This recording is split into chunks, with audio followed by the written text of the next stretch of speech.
অসম মহিলা প্ৰদেশ কংগ্ৰেছৰ নিৰ্দেশ মৰ্মে যোৰহাট মহিলা কংগ্ৰেছে হাতত পোষ্টকাৰ্ড লৈ ডাকযোগে মুখ্যমন্ত্ৰী জ্যোতি আদিত্য নাথলৈ প্ৰেৰণ কৰে।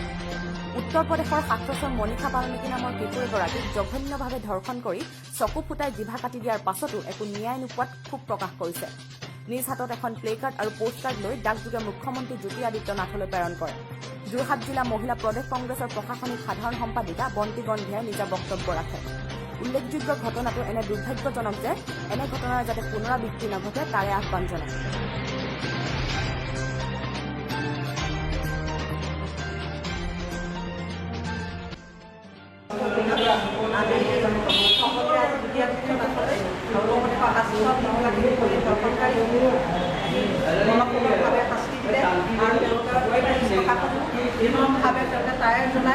সৎকাৰ কৰিলে তেওঁকৈ আমি ধিক্কাৰ দিছোঁ আৰু আমি জ্যোতি আদিত্য নাথলৈ আমি আজি এই প্লে কাৰ্ড যোগে ডাকঘৰ যোগে তেওঁলৈ পঠিয়াইছোঁ। ধন্যবাদ।